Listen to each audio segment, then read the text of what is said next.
Ele é economista, já foi ministro do Planejamento no governo de Michel Temer e também presidente do BNDES. Participou de importantes feitos do país, como a elaboração de reformas como a da Previdência e a mais atual, a tributária.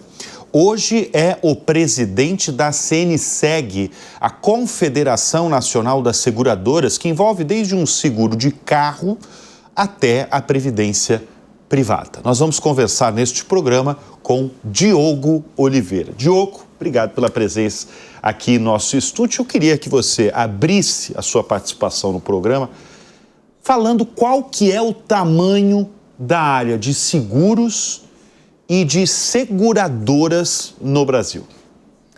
Eu que agradeço a oportunidade, Bruno. Faz um prazer enorme participar do teu programa. Hoje o setor de seguros no Brasil já é bastante grande, mas tem muito espaço para crescer ainda. Hoje, em termos de arrecadação, representa um pouco mais de 6% do PIB, o que representou uma arrecadação no ano passado de pouco mais de 600 bilhões de reais. Em termos de pagamentos de indenizações, o ano passado nós pagamos 460 bilhões de reais. Em termos de reservas técnicas, hoje a gente tem mais ou menos 20% do PIB, são 2 trilhões de reais em reservas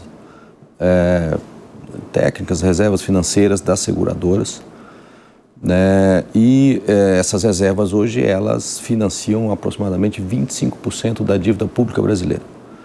Então, o setor de seguros hoje tem uma representatividade, um impacto macroeconômico muito relevante. É um setor que gera muito emprego também, a gente tem aí aproximadamente 200 mil profissionais que trabalham em torno da área do seguro, entre corretores, colaboradores das empresas.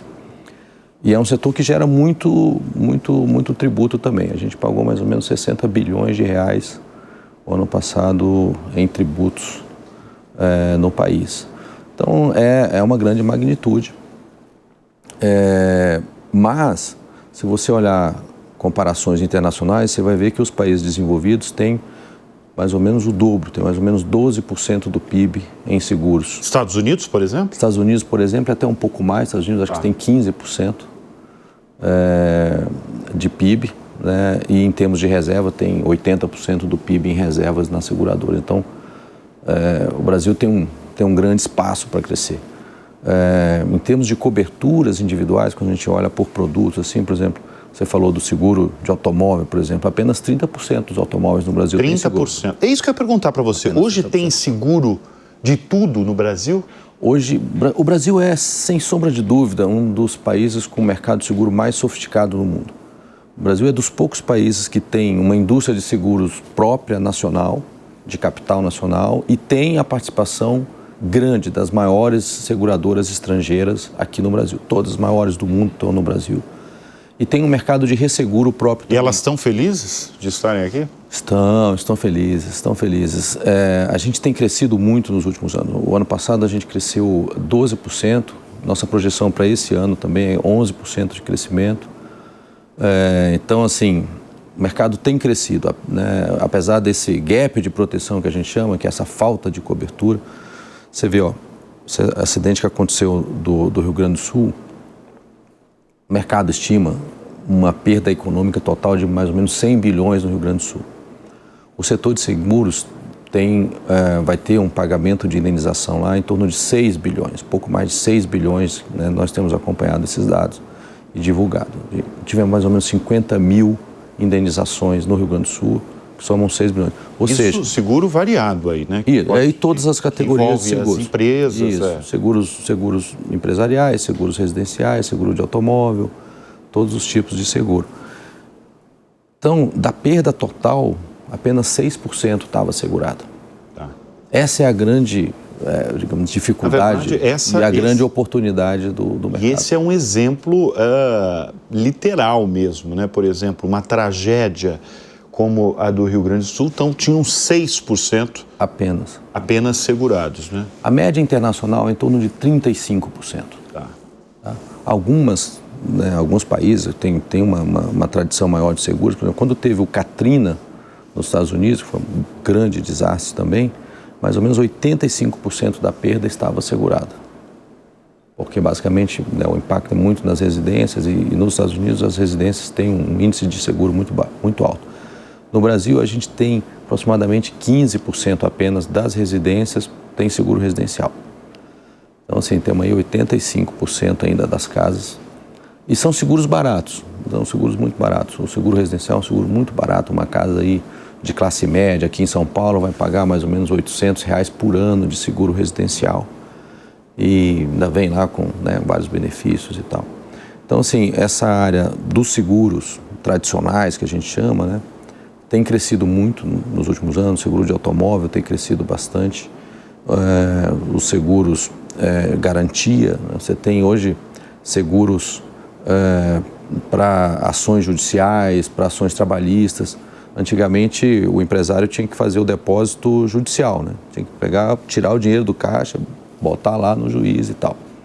Isso tem um custo enorme para as empresas, porque isso tira o capital de giro dele. Então, se você pensar que hoje uma empresa média, uma empresa pequena, está pagando aí 2,5% ao mês de capital de giro, ele contrata um seguro por 1%, 0,5%, depende da empresa, da causa, etc. Então, é um grande atrativo, um grande benefício que a utilização do seguro, a capitalização também pode ser utilizada para isso.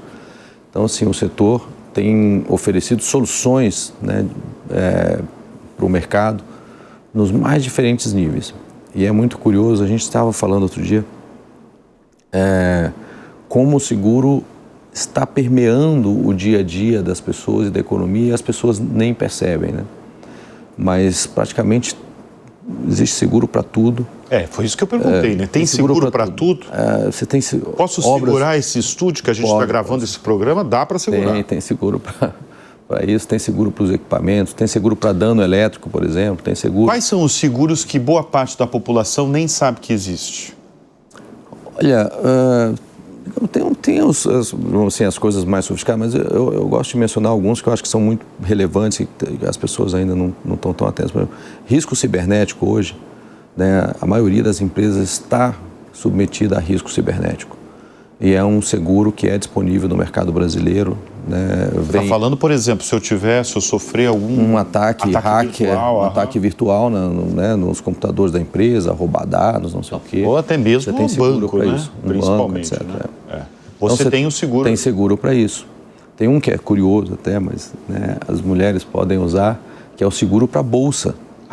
Tem? Bolsa feminina tem seguro para bolsa.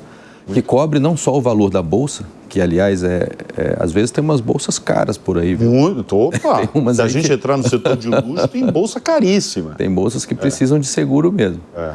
Mas cobre até o conteúdo, então se está a carteira, está dinheiro, está cartão, etc. Tudo isso, esse tipo de seguro cobre. Agora, Diogo, deixa eu entrar num assunto que está afetando o Brasil. Vou falar de uma epidemia que o Brasil tem vivido, que é das bets, as apostas esportivas online.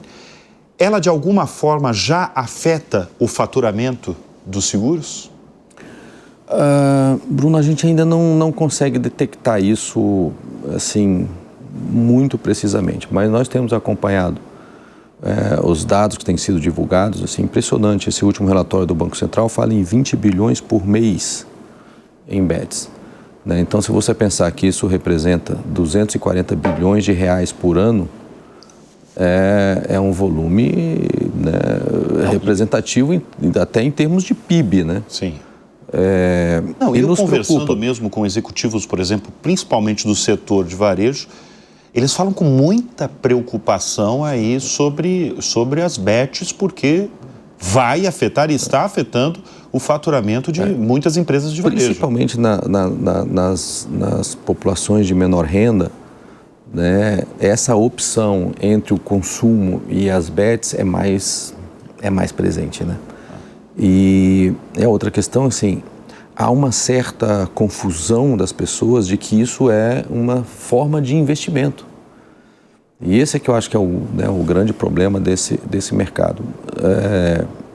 Eu acho que precisa de uma regulamentação mais clara sobre, né, a comunicação desses negócios, né, as pessoas precisam entender melhor o que elas realmente estão fazendo quando entram nesse sistema de bets, né? Tem uma saída, você acha, assim, algo, por exemplo, que o governo precisa fazer ou deve fazer o quanto antes em relação a esse tema das bets? Na sua opinião? Minha opinião pessoal, claro, aqui não estou falando, né, como setor de seguros, a gente não teve nenhuma discussão a respeito disso. Mas eu acredito que uma regulamentação sobre o marketing, né, sobre a propaganda dessas bets é necessário, né? A gente tem visto, né, há uma avalanche de presença deles, né, nas redes sociais, na mídia tradicional, nos esportes, etc.